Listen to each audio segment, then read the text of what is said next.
तर आपण सुरुवातीला हे समजून घ्या की नफा आणि तोटा याची जी सूत्र आहेत ते नेमकं काय आहेत. तर profit is equal to,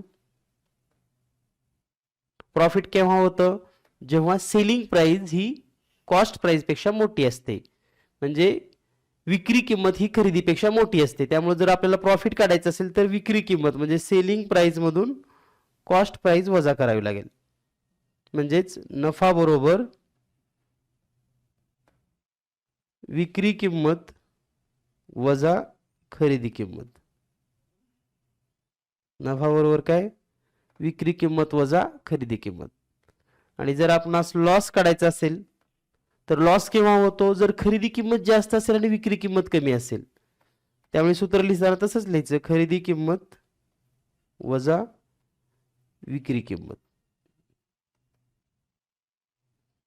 means CP minus SP. तोटा होतो. ठीक आहे. तर आता या दोन सूत्राचा आपल्याला वापर करायचा आणि कोणतंही गणित लिहित असताना सोडवत असताना हे सूत्र आधी प्रॉपर लिहा, म्हणजे तुमची गणित चुकणार नाहीत. आणि एखादा प्रश्न जेव्हा परीक्षेत येतो तर त्याची कॉस्ट प्राइस काय आणि सेलिंग प्राइस काय, हे दोन गोष्टी आधी त्या प्रश्नामध्ये विचारपूर्वक पहा आणि मगच प्रश्न सोडवा. फॉर एक्झाम्पल काही उदाहरणं आपण या ठिकाणी घेणार आहोत जे परीक्षेसाठी महत्वाचे आहेत.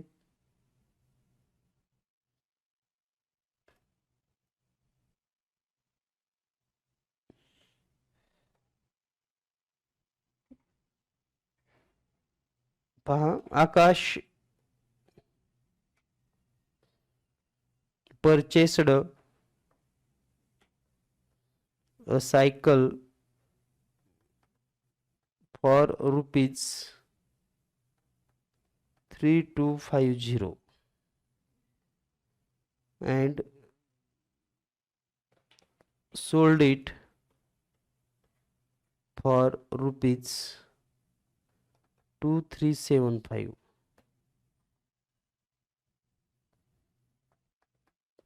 Find profit or loss.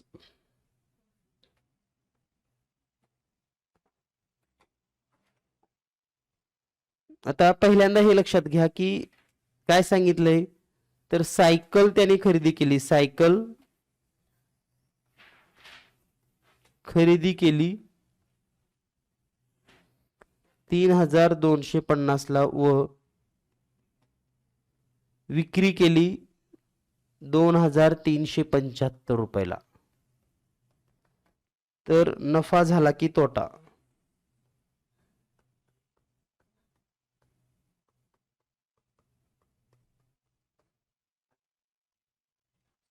ठीक आहे.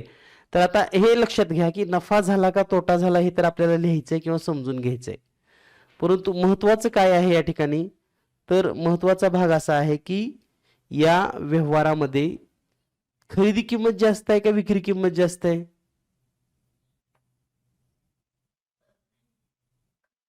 म्हणजे काय झालंय हे आधी लिहा तुम्ही, बरोबर आहे. तर खरेदी किंमत जास्त आहे म्हणजे काय झालं असेल, तोटा झाला असेल किंवा लॉस झाला असेल.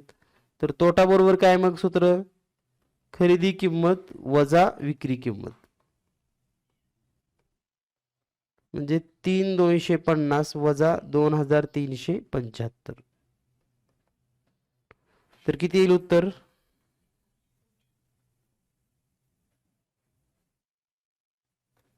875 लॉस झाला. ठीक आहे. तर कोणतंही गणित असू द्या, परीक्षेत कसंही गणित विचारू द्या, काही फिरवून विचारू द्या, त्यांनी आपल्याला हे सोडवता आलं पाहिजे.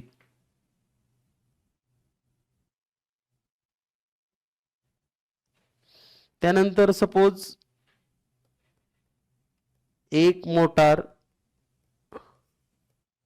4,20,500 रुपयाला खरेदी केली. ओके. आणि त्यावर खर्च केला 25,000 दुरुस्तीसाठी. तर किती रुपयास विक्री करावी,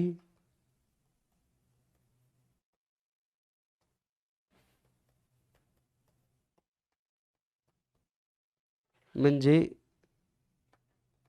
27,000 रुपये नफा होईल.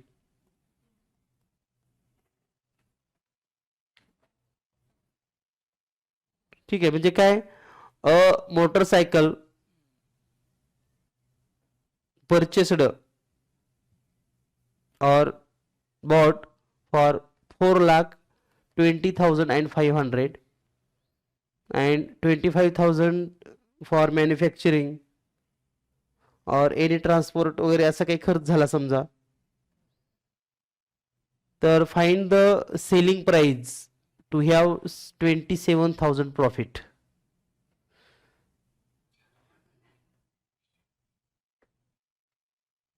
तर आता पहिल्यांदा हे लक्षात घ्या की तुम्हाला काय पाहिजे, नफा पाहिजे का तोटा पाहिजे. नफा पाहिजे. मग नफा पाहिजे असेल तर त्याची खरेदी किंमत किती आहे आणि दुरुस्ती खर्च किती आहे हे आधी बघावं लागेल. म्हणजे तो टोटल खर्च एकूण, बरोबर आहे. एकूण खरेदी खर्च, खरेदी खर्च म्हणायला काय अडचण नाही, खरेदी किंमत आणि खर्च. तर हा किती होईल मग, 4,20,500 प्लस 25,000 रुपये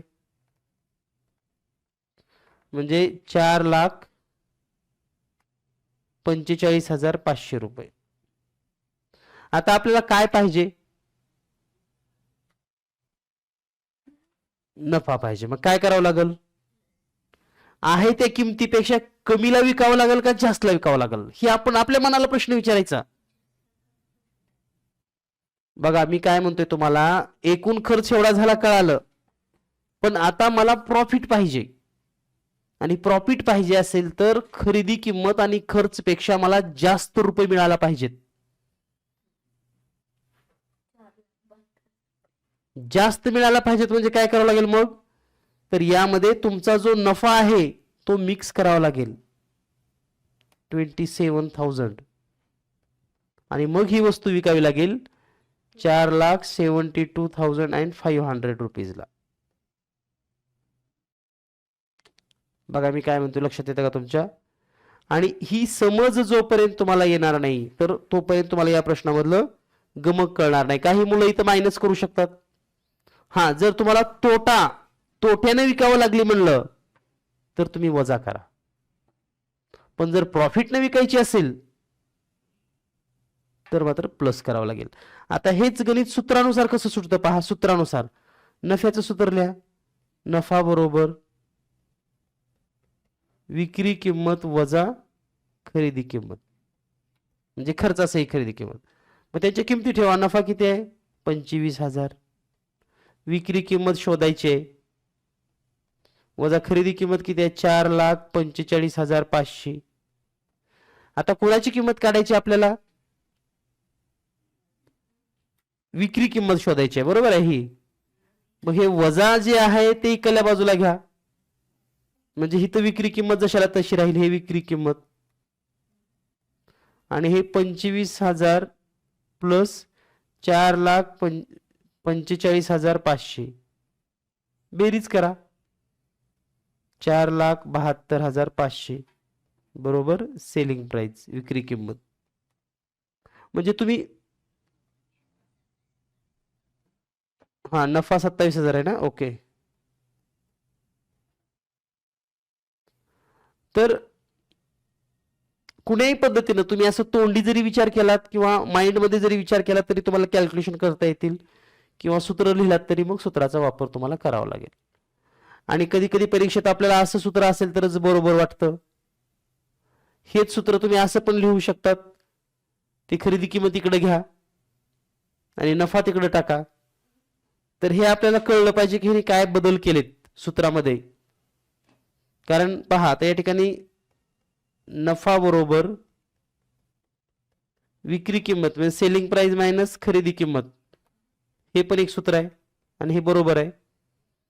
तेच खरेदी किंमत जर इकडे घेतलं तर नफा अधिक खरेदी किंमत बरोबर विक्री किंमत, हे पण सूत्र बरोबर आहे. बर हेच सूत्र इकडे घेतलं, हे विक्री किंमत बरोबर नफा अधिक खरेदी किंमत, हे पण बरोबर आहे. आता नफा तिकडे मायनस मध्ये लिहा, म्हणजे खरेदी किंमत बरोबर विक्री किंमत वजा नफा. म्हणजे हे चारही सूत्र वेगळे नसून एकच आहेत हे लक्षात घ्या. दिसायला जरी चार वेगवेगळे लिहिले आपण, पण सूत्र एकच आहे. त्यामुळे चुकी बरोबर मध्ये तुम्हाला अशी चार सूत्र देऊ शकतात. आणि खालीलपैकी चुकीचं सूत्र कोणतं? मग इथं कुठेतरी तुम्हाला प्लसचं साईन देतात. पहा इथं काय होतं गडबड. तुम्हाला परीक्षेत इथं कुठेतरी प्लसचं साईन देतात आणि आपल्याला वाटतं मग दुसरंच चुकलंय, कारण असलं तर सूत्रच नव्हतं आपल्या पुस्तकात. त्यामुळं कन्फ्युज होऊ नका, व्यवस्थित सोडवा. त्यानंतर पुढचा एक प्रश्न पाहूया जरा वेगळ्या पद्धतीचा.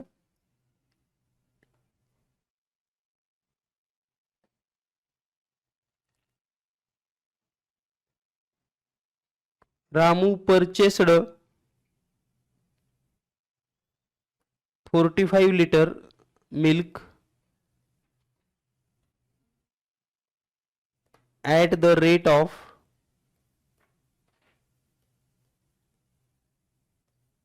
35 rupees per liter. बघा किती खरेदी केले आणि काय दराने केले हे आधी समजून घ्या. बरोबर आहे. आणि ही sold the milk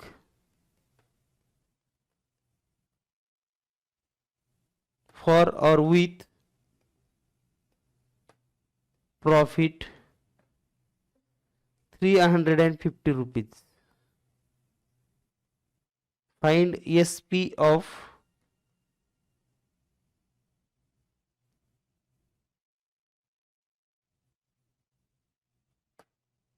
milk per liter. आता तुम्ही हे लक्षात घ्या की इथं किती लिटर दूध घेतलंय. हा हे आधी समजून घेत चला. किती लिटर दूध घेतलंय? 45 लिटर. आता खूप विचार करायचा नाही, आपल्याला 45 लिटरवर किती रुपये जास्त फायदा झालाय? 315 रुपये. मग एका लिटरवर किती फायदा झाला असेल? कसं काढावं लागल? म्हणजे 315 डिवायडेड 45. काही लोक 35 करू शकते. तिथं पर लिटरवरचा प्रॉफिट काढा तुम्ही किती होतो. इथे 5 न भाग जाईल. 5 नम 45, 5 सक 30, 1 उरले 5 त्रिक 15, पुन्हा 9 1 9, 9 7 63. 7 रुपीज फॉर पर लिटर. बरोबर आहे का? आता पर लिटरवर जर 7 रुपीज फायदा झाला असेल तर पर लिटरची कॉस्ट प्राइस काय आहे?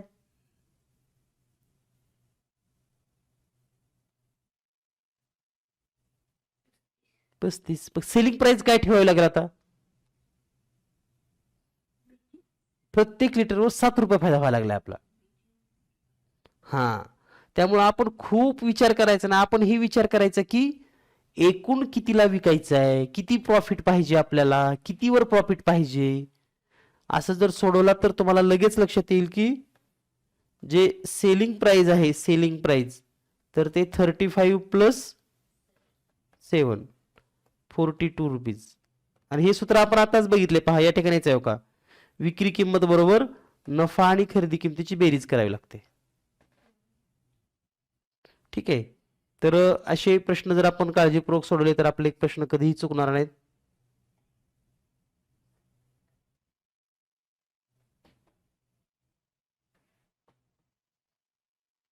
त्यानंतर नेक्स्ट क्वेश्चन पहा. असाच प्रश्न विचारलेला दिलेला आहे.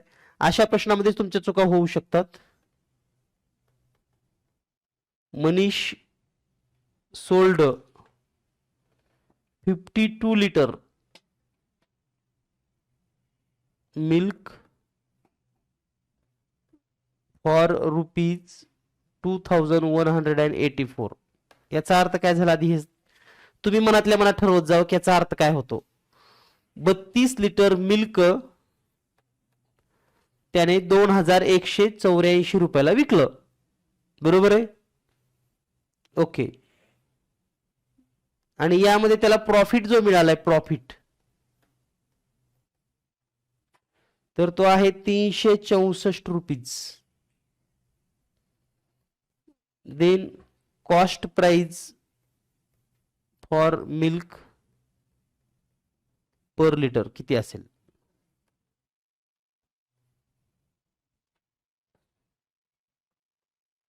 आता पहा,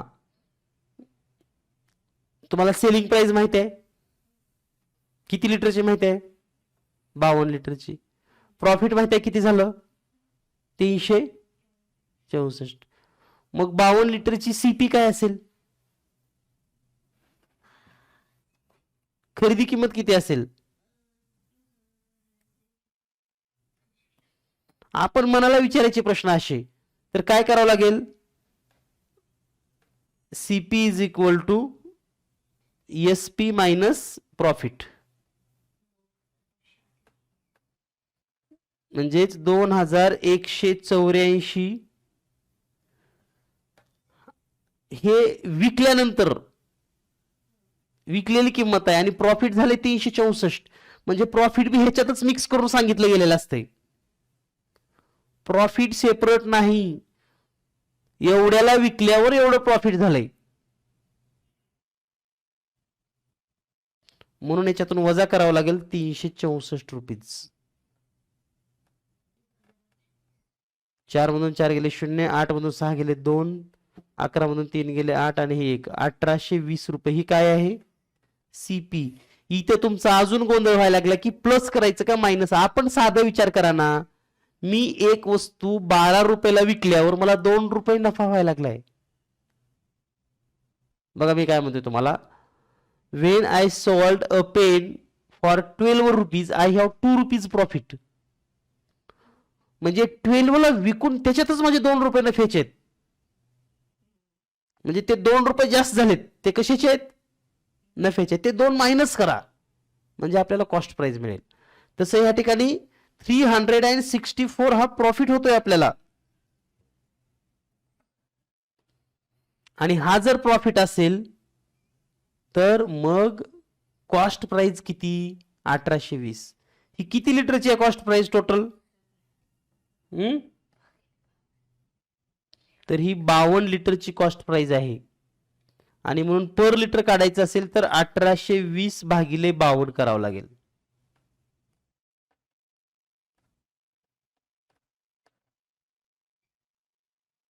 आता तुम्हाला जर माहिती असेल थोडे पाडे वगैरे, तर 52 ला कितीनं भाग जाते? एखादा पाडा सांगा. 13 ने जातो, 2 ने जातो. ठीक आहे, तर मोठ्याने भागूयात म्हणजे लवकर संपेल. हे 13 चोक 52 वर 18 ला भागा 13 1 13, किती उरले? 5. पुन्हा 52 होईल तिथं पण. 13 चोक 52 आणि हे 0. आता 140 ला डायरेक्ट 4 ना भाग देऊया. 4 1 4, 4 त्रिकोण 12, 2 उरले 20 होईल. 4 5 20 and rupees 35 per litre.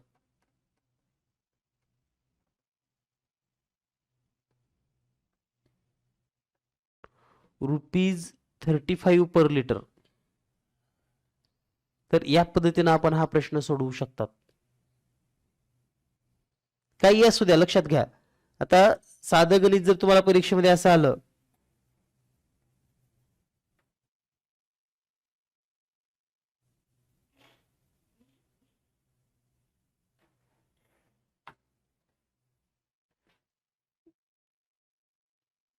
Three dozen pencil purchased for 3.5 rupees each. म्हणजे 3 डझन पेन्सिल प्रत्येकी किती रुपयाला खरेदी केली? हा 1 डझनचा भाव आहे का? एका पेन्सिलचा भाव आहे. And sold it for rupees 160 आणि 160 रुपयाला विकले. आता हा एका पेन्सिलचा भाव असेल का 3 डझनचा असेल? 3 डझनचा. हे आपल्याला कळलं पाहिजे. मग हिअर प्रॉफिट ऑर लॉस? आता प्रॉफिट होतोय का लॉस होतोय हे आपल्याला केव्हा कळणार, जेव्हा आपल्याला टोटल सीपी आणि टोटल एसपी माहिती होते तेव्हा. म्हणजे 3 डझन पेन्सिल प्रत्येकी 3 रुपये 50 पैसे प्रमाणे खरेदी केल्या आणि सर्व पेन्सिल 160 रुपयाला विकल्या, तर प्रॉफिट होईल का लॉस होईल. तर कसं करायचं पहा, आता 3 रुपये 50 पैसे म्हणजे 3.50 असं लिहायला शिका, गुणिले 3 डझन म्हणजे किती पेना, 36 पेना, इंटू 36 हा गुणाकार करून घ्या. हा गुणाकार तोंडी करण्याची एक पद्धत आहे आपल्याकडे. जर 3.5 न गुणायचं असेल तर अगोदर 3 न गुणायचं आणि मग त्या 36 हाफ मिक्स करायचं. ठीक आहे. 2.50 न गुणायचं असेल तर दुप्पट करायचं आणि त्याचं हाफ मिक्स करायचं.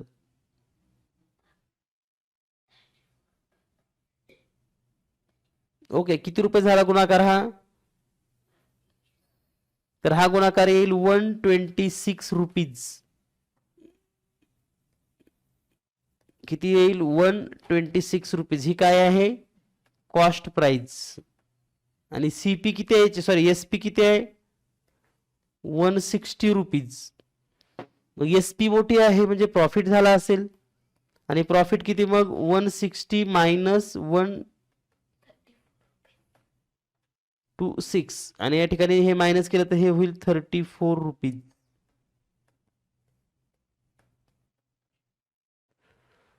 There will be 34 rupees.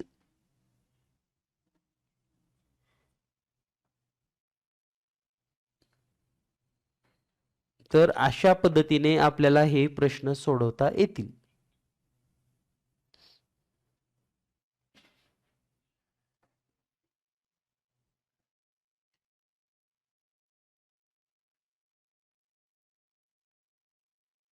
ठीक आहे, लक्षात आलं. त्यानंतर कधी कधी असाही प्रश्न येऊ शकतो, तर यामध्ये काळजीपूर्वक किती रुपयाला खरेदी केलंय, किती रुपयाला विक्री केले, सगळ्यात महत्वाचं टोटल सीपी आहे का टोटल एसपी आहे का पर लिटर आहे का पर मँगो आहे, असं पण तुम्ही लक्षात घ्या. आता कधी कधी प्रश्न असा येतो, 3 pens CP is equal to 28 rupees. 3 पेनची सीपी किती आहे, 28 rupees.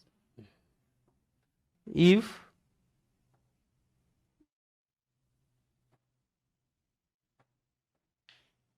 profit on each pen rupees 1.5 rupees, then SP of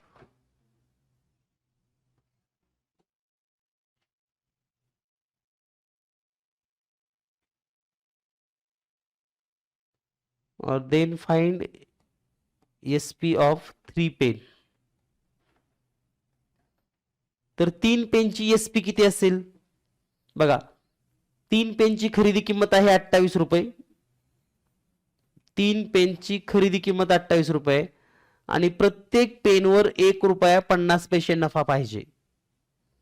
तर मग 3 पेनवर पेनची विक्री किंमत किती असेल,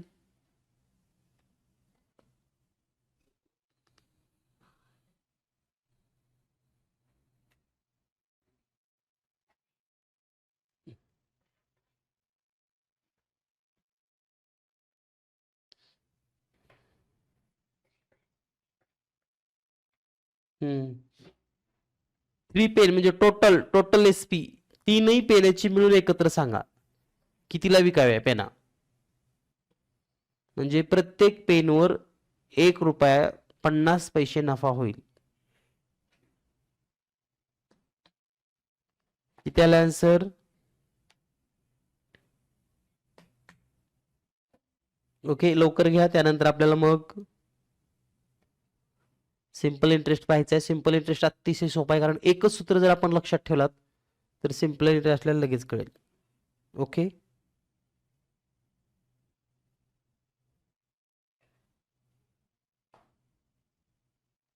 तर पहा अगदी तोंडी गणित येतं, तोंडी.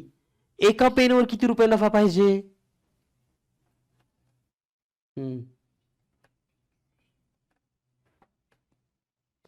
एका पेनवर किती नफा पाहिजे?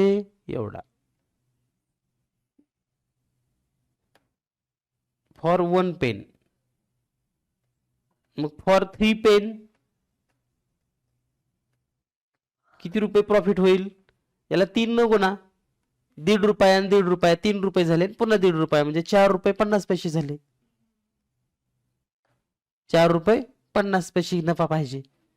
मग आपल्या पेना किती रुपयाला खरेदी केलेत आपण? ह्याच्यापेक्षा मला 4 रुपये 50 पैसे जास्त मिळाले की प्रॉफिट झालं. मग 28 मध्ये 4 रुपये 50 पैसे फक्त मिक्स करा. 32 रुपये 50 पैशाला विका. संपलं उत्तर. किती सोपं होतं. म्हणजे आपल्याला काय पाहिजे किंवा कसं करायला पाहिजे, आपल्याला इथं एका पेनची किंमत काढायची गरज आहे का? नाही. आपल्याला जर एका पेनवर प्रॉफिट विचारला असता तर ते ठीक आहे ना, पण आपल्याला एका पेनची किंमत काढायची गरजच नव्हती. 3 पेनवर प्रॉफिट पाहिजे ना, मग 3 पेनचं प्रॉफिट काढायचं आणि त्याच्या सीपी मध्ये प्लस करायचं. आणि प्लस करावं का मायनस करावं हे पण कसं ओळखायचं बघा. 28 रुपयाला खरेदी केली, नफा तर पाहिजे, म्हणजे जास्त पैसे यायला पाहिजे आपल्याला. मग जास्त पैसे यायला पाहिजे झाले की मग प्रॉफिट किती आहे तेवढे प्लस करून टाकायचं त्याच्यामध्ये. ठीक आहे. तर या पद्धतीनं हा प्रश्न सोडवा. त्यानंतर next question. When a shirt sold for rupees 400, the profit earned is 3/8 times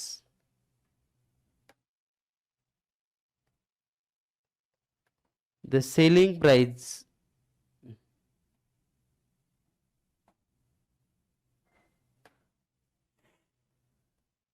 Find CP. बघा काय सांगितलंय. एक शर्ट 400 रुपयाला विकल्यावर विक्रीच्या 308 नफा झाला. एक शर्ट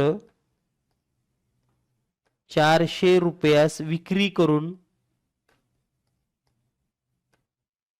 विक्री केल्यास विक्री किमतीच्या 308 नफा झाला. तर खरेदी किंमत किती? आता बघा, पहिल्यांदा मला हे सांगा, ही जी 400 रुपये विक्री केली आहे, बरोबर आहे का? ह्याच्यामध्ये नफा मिळवलेला असेल का नसेल?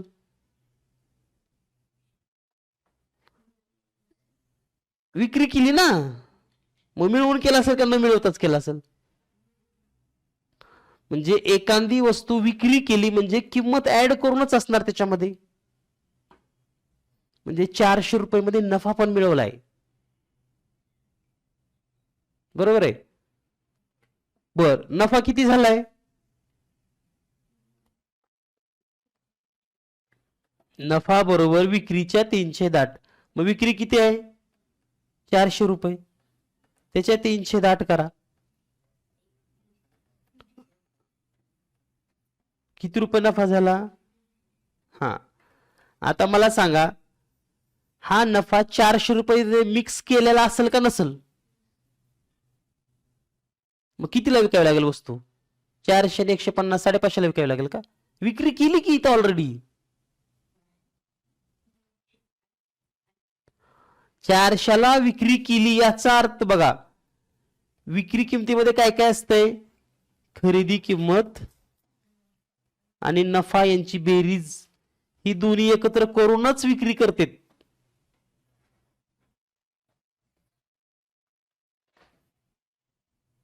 बरोबर आहे. म्हणजे 400 रुपये मध्ये नफ्याचे पण पैसे आहेत आणि म्हणून खरेदी किंमत बरोबर विक्री किंमत वजा नफा, हे सूत्र वापरा. म्हणजे विक्री किंमत 400 वजा 150 बरोबर 250 रुपये. आता आणखी एक गंमत सांगतो तुम्हाला मी. तुम्हाला जर जास्त काही कळत नसेल तर तुमचे जे उत्तर आलेत ना, खरेदी किंमत 250, विक्री 400, मग किती रुपये नफा झाला? 150 रुपये नफा झाला. तो 400च्या तेवढा आहे, 310. म्हणजे तुमचे गणित जर चुकले तर अशाच ह्याच्यामध्ये चुकतात, पण हे पण चुकू देऊ नका. कारण लक्षात घ्या की आपण विचार करायला शिका. जेव्हा एखादी वस्तू विक्री करून नफा झाला, मग ती विक्री किंमत फायनल आहे त्याची सीपी, पुन्हा बदलत नाही त्याची सीपी. आणि नफा झाला असेल तर मग खरेदी किंमत त्याच्यापेक्षा कमी असणार ना, हे लक्षात ठेवा. कधी कधी गणितामध्ये असं पण येऊ शकतं बघा. एका वस्तूची खरेदी किंमत 900 रुपये असून खरेदी किमतीच्या 2/10 पट नफा झाला, तर विक्री किंमत किती? बघा आता खरेदी किंमत किती आहे? 900. मग नफा किती झाला खरेदीचा? मग नफा काढा अगोदर, आपण नफा काढूयात. मग नफा बरोबर 900 गुणिले 2/10, 10 एक 0 कटला आणि 9 दुने 18, 180 रुपये नफा झाला. बरोबर आहे. आता बघा त्याची खरेदी किंमत किती आहे? 900. नफा किती झाला? 180. मग विकली कितीला असेल? तर विक्री किंमत विकताना या खरेदी मधल्या 900 मध्ये 180 जास्त पाहिजेत मला आणखी विकून. मग काय करावं लागेल? विक्री किंमत म्हणजे एसपी बरोबर 900 प्लस 180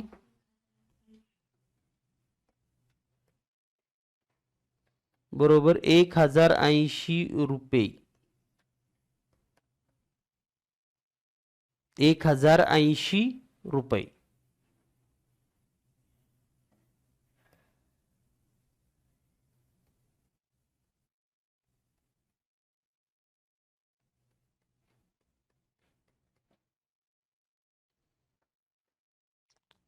तर या पद्धतीनं हा प्रश्न आपल्याला सोडवता येतो.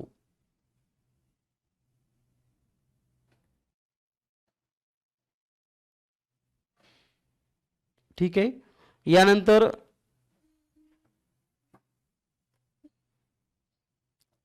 हे जर आपल्या लक्षात आलं असेल तर आता यानंतर आपल्याला सरळ व्याज या घटकावर सिंपल इंटरेस्ट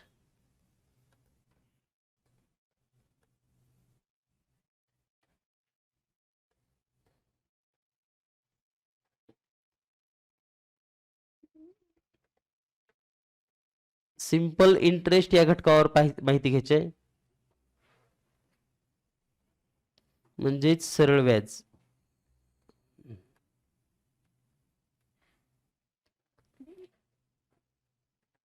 तर सरळ व्याज म्हणजे काय किंवा सिंपल इंटरेस्ट म्हणजे काय हे आपण समजून घेऊयात.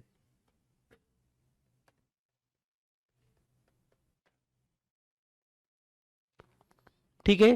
तर सिंपल इंटरेस्ट आणि सरळ व्याज याचं एकच सूत्र आहे, तर ते म्हणजे SI बरोबर P गुणिले N गुणिले R अपॉन 100. म्हणजे सरळ व्याज बरोबर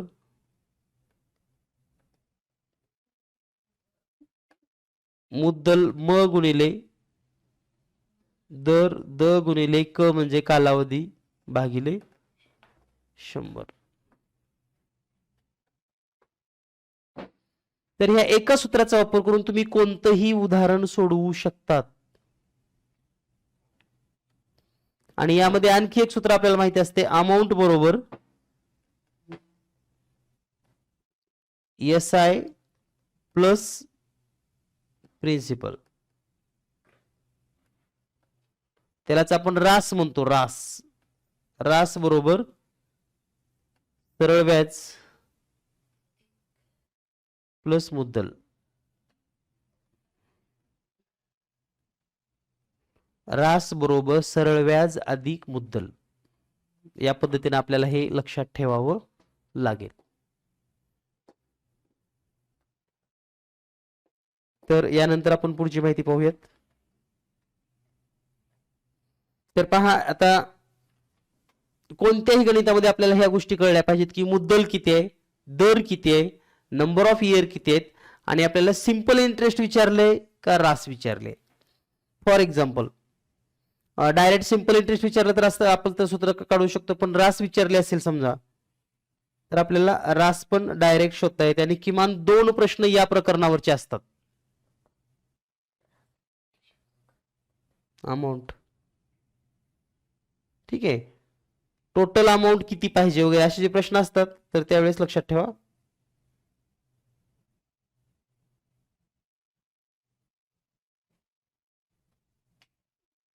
तर एक सोपा प्रश्न घेऊयात आपण.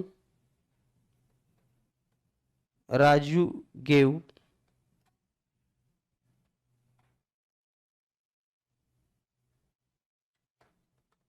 सचिन ₹4,000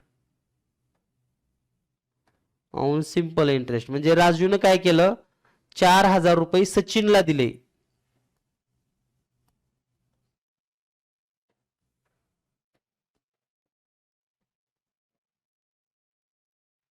₹400 ऑन सिंपल इंटरेस्ट म्हणजे सरळ व्याजाने 4,000 रुपये दिले.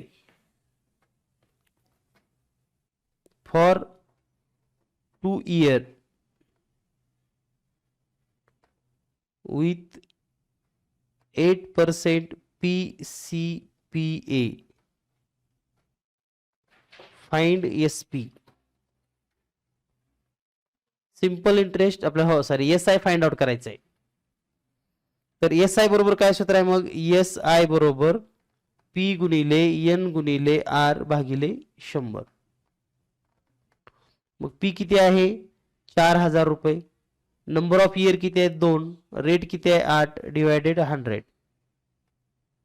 तर हे 20 कॅन्सल होईल, अँड 40 इंटू 16 64 अँड 0. तर सरळ व्याज किती येईल, 640 रुपये. किती रुपये सरळ व्याज येईल, 640. आता हे सरळ व्याज आहे, पण जर आपल्याला असं विचारलं तर सचिन राजूला एकूण किती रुपये परत करेल, किती रुपये परत करावे लागतील त्याला एकूण, फक्त 640च परत करावे लागतील का त्याचे 4 आपल्याकडे 640 त्याला टोटल रक्कम परत करावी लागेल ना, त्याची किती परत करावं लागेल. आणि मग त्यासाठी सूत्र लक्षात ठेवावं लागेल, ए म्हणजे amount is equal to principal plus SI. मग अमाऊंट प्रिन्सिपल आहे 4,000 आणि SI आहे 640. तर total 4,640 rupees to return Raju. म्हणजे राजूला आपल्याला हे रिटर्न करावे लागतील. तर हे समजून घ्या की कुठल्याही गणितामध्ये हे यूज कसं करतात. ठीक आहे, आता तुम्हाला याच्यामध्ये जर अवघडात अवघड विचारलं तर कसं विचारतात ते पण सांगतो मी. अवघड प्रश्न आला एखादा तर तुम्हाला काय करतात, हे जे इयर आहेत ना ते इयर सांगत नाहीत, मग तुम्हाला मंथ सांगतात. ठीक आहे, तर आता इथंच आपण थोडेफार चेंजेस करूयात या गणितामध्ये. पहा, सेम गणित आहे असंच.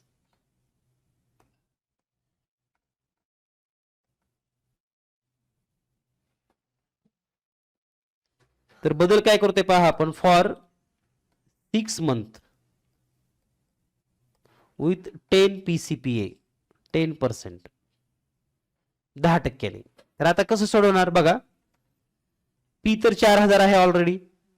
आता नंबर ऑफ इयर किती आहेत, मग तुम्ही 6 लिहिणार का तिथं, तर तुम्हाला तिथं लिहावं लागेल 1/2 इयर किंवा 0.5 इयर, हे दोन्हीपैकी काही लिहा तिथं. मग सोपं काय जाईल तुम्हाला, 0.5 0.5 इंटू रेट किती आहे 10 डिवायडेड 100, 2 0 कॅन्सल 2 0 कॅन्सल, आणि हे 40 आणि 0.5 गुणिले 10 म्हणजे पॉईंट निघून जाईल, म्हणजे फक्त 5 राहील. 4 पंचे 20 आणि हे 1 200 रुपये, संपलं. 200 रुपये ना. बघा 0.5 पॉईंट कसं निघून गेलं, तर 10 ने मल्टिप्लाय केल्याबद्दल. हे आपल्याला कळलं पाहिजे. समजलं का सर्वांना? ओके, स्क्रीनशॉट घ्या काढून.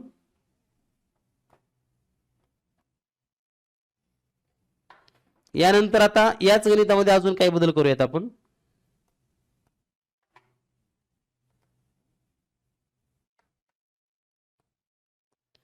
तर आता फॉर 9 मंथ घेऊयात. 9 मंथ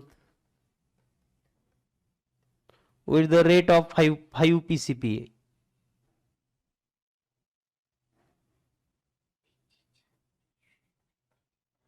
आता 9 मंथ म्हणजे किती इयर घ्यायचे, तर आपल्याला जर कळत नसेल, समजा आता इथं 9 आहे म्हणून ठीक आहे, समजा 5 असेल तर कसं करणार, 5 मंथ असल्यावर, 7 मंथ असल्यावर कसं करणार, 2 मंथ असल्यावर कसं करणार. आणि म्हणून त्यासाठी 9 ला 12 न भागायला की ऑलरेडी इयर होतात, हे लक्षात ठेवा.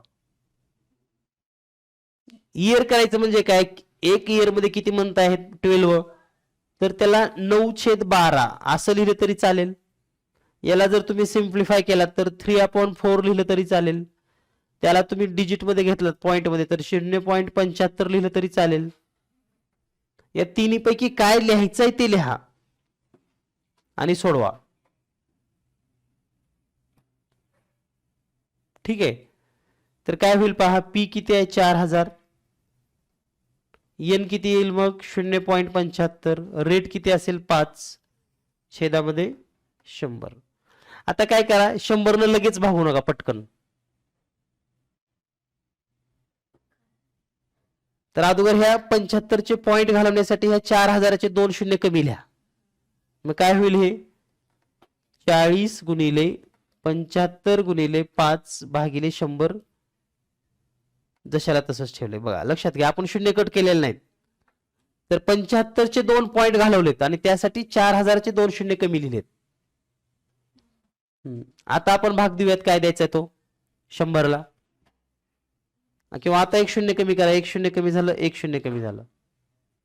5 1 5, 5 2 10, बे 1 बे, बे 2 4 आणि 2 गुणिले 75 म्हणजेच ₹150. पहा, हे लक्षात आलं का तुमच्या? तर मंथचं तुम्हाला कधीही विसरता कामा नये. 9 मंथच्या ऐवजी तुम्हाला 18 महिने आले तर काय करायचं, तुम्ही 18 ला 12 न भाग द्यायचं. ठीक आहे, 18 ला 12 न भाग दिले की तुम्हाला ते पण कळतं. तर तसं पण एक गणित घेऊयात आपण.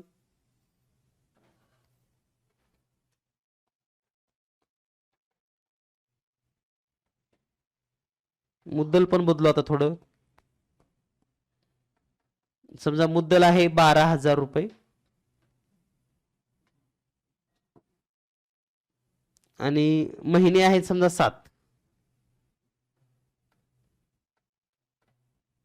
7 मंथ आणि टक्केवारी आहे 10%. तर आता किमती कशा लिहायच्या बघा. 7 महिने म्हणजे इयर कसे होणार, 7/12 इयर, हे विसरू नका. इयर कसे होणार, 7/12 इयर.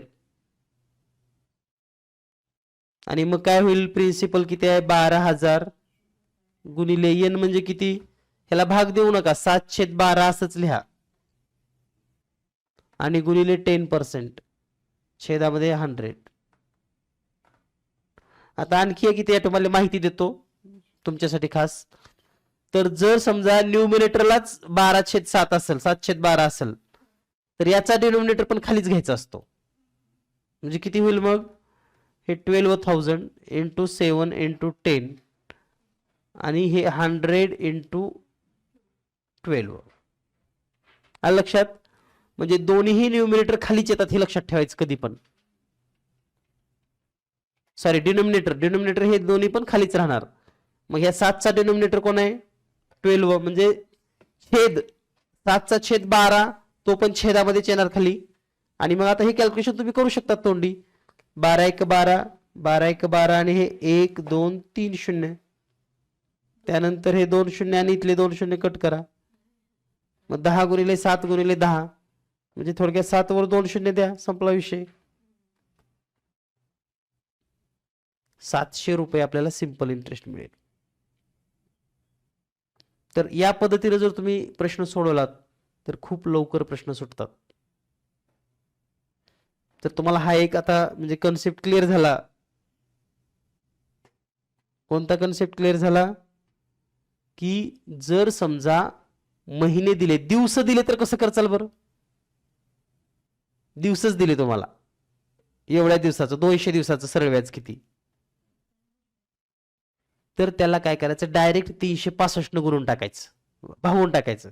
म्हणजे जसं इथं 12 भागलं का नाही 1 वर्ष करायला. मग दिवस दिले तर काय, दिवस म्हणजे आपल्याला माहिती आहे 365 दिवसाचं 1 वर्ष होतंय. समजा तुम्हाला दिलं की 210 दिवस आहेत म्हणून, तर भागा त्याला 365, झालं हे तुमचं इयर. कारण जर आपल्याकडे 365 दिवस असतील पहा, आणि त्याला 365 दिवसानं भागलं, 365 एक 365 एक म्हणजे 1 इयर होत असते. आलं लक्षात. म्हणजे महिने दिलं तर 12 भागायचं आणि दिवस दिलं तर 365 भागायचं.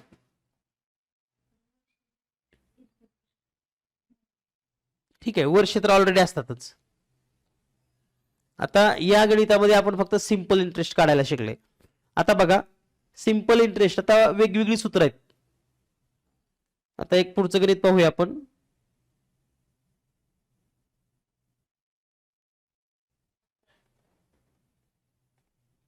Rahul lended 50,000 to Subhash. म्हणजे थोडक्यात राहुलने सुभाषला 15,000 रुपये कर्ज दिलं. ठीक आहे. आणि after 3 year,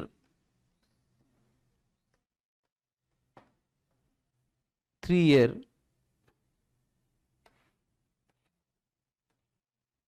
simple interest is equal to 4,500 rupees simple interest झालेला आहे.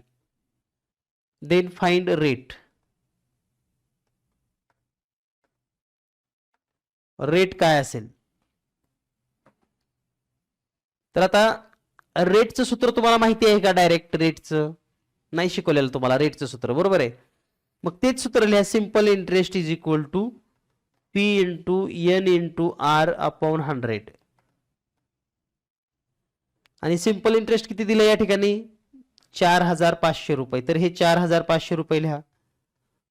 प्रिन्सिपल किती दिलंय, 15,000 असंच लिहा. नंबर ऑफ इयर किती आहेत, 3 आहेत. रेट काढायचा आहे म्हणून रेट इथंच लिहा, छेदामध्ये 100. ठीक आहे. तर आता जर तुम्हाला या ठिकाणी रेट फाइंड आउट करायचा असेल तर रेट कुठे लिहिला आहे आपण, या ठिकाणी इथं लिहिलेला आहे रेट. हा दिसला का रेट तुम्हाला, तर R हा याच ठिकाणी लिहा आणि हे 100 गुणाकारामध्ये घ्या. म्हणजे 4,500 गुणिले 100 आणि छेदामध्ये किती येईल मग, 15,000 गुणिले 3. ठीक आहे. मग आता हे 2 0 2 0 कटले, हे 1 0 1 0 कटलं, 15 1 15, 15 त्रिक 45, 3 1 3 3 1 3 आणि राहिलं किती मग R बरोबर. So R is equal to 10%. ठीक आहे. तर हे लक्षात ठेवा, तुम्हाला प्रिन्सिपल विचारतील, रेट विचारतील, नंबर ऑफ इयर विचारतील, काही विचारतील, तर हे आपल्याला समजलं पाहिजे.